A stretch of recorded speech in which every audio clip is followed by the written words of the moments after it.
I will start from introducing myself maybe shortly, because probably you don't know me. I don't know many familiar faces here.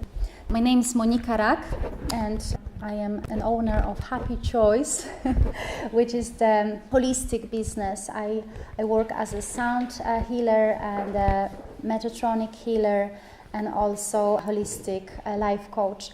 And I bring joy to people's life. This is what my aim is, to help people to feel joy from the deepest level possibly they can experience, because sometimes we feel happy on some level, but there is some other level which is so deeply rooted, where we still feel something is nudging us, and we feel like we try to brush it under the carpet and not see it. And that's the thing which kind of feels like a needle, pinching us a little bit sometimes, even we feel generally happy in life.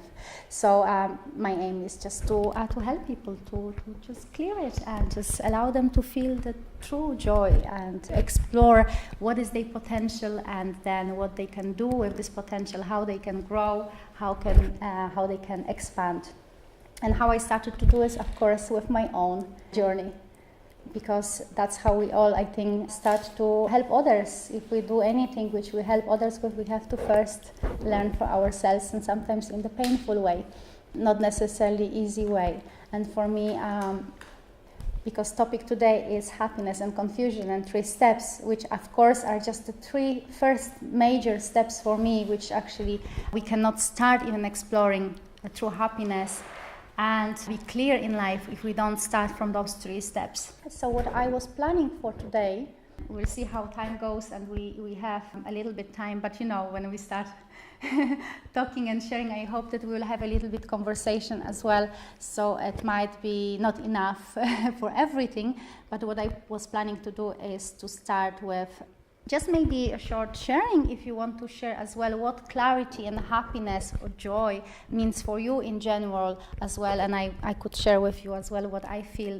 for me it is, and how I experience it now, and how I actually realized that this is so important for me when I didn't feel it, and how I got to know about this. This is a very interesting story which I have. And then from there, I will start about those 3 steps. So what these 3 steps I want to talk about are stopping. Stopping is the first step, which I believe is very important. So we will be talking about stopping on all levels, because there it's not only physical stopping, and mental, emotional, there are different layers of just stopping and being there, being here and now actually. And then the next step, which we'll be talking about, is listening. What is listening? Listening as well to ourselves, but also to people around us, to everything what surrounds us, to our body, yes? So we have so many levels of listening as well. We'll be a little bit talking about that.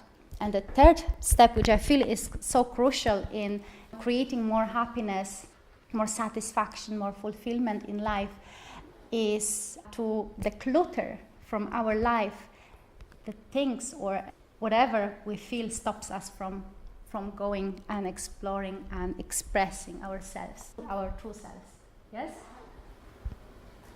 So that's the 3 steps. And then what I want to do with you guys, and I think this is the most powerful, because I can talk forever and you will not feel anything until you experience it, because we learn the most through the experiencing, actually being in the experience.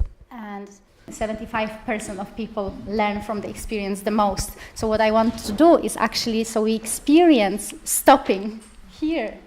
We can do a short visualization for ourselves and actually check with ourselves inside what it is that in this moment would bring me closer to what I really truly want in life. And I still didn't get there. And what is stopping me from there? And we will go to the guided relaxation just for a few minutes so we can get in touch with this part. And then at the end, we will get to sounds to allow this what is stopping us to be just swept and cleared, if we allow it. Because of course I cannot do anything for you guys if you don't want this to happen, because not everyone is ready. We can acknowledge something, that this is something I miss in my life, This is why I don't move forward, but this is not the time for me to move to the next step. But if we acknowledge something, this is there for us. Will be waiting for us until we are ready to go there. And this is a very nice thing, because we are not forced always that we have to do something. But it's easier for us to move and change something if we start from acknowledging and saying, okay, I know I am not in the place I would like to be, but I know as well that there will be time for me when I will move, if I will have a little bit more readiness and this inner courage as well, because sometimes we have to build the courage. And the readiness has to come, and it's okay if it's not there at the moment. You know, everyone has these moments where we know exactly what we don't want, but we are not ready, including myself, and it's okay. And this is good to acknowledge as well, that everything is okay, and we don't have to do anything. We don't have to do anything. Everything is a choice we make. And if we are conscious that this is the choice we make to stay in the situation we are, it's just our responsibility to take this on board and accept it. This is okay. This is fine. I think this brings more feeling of peace. If we know that we accept where we are with what we have as well, it's easier and more peaceful in this way. What do you feel? What joy means for you guys?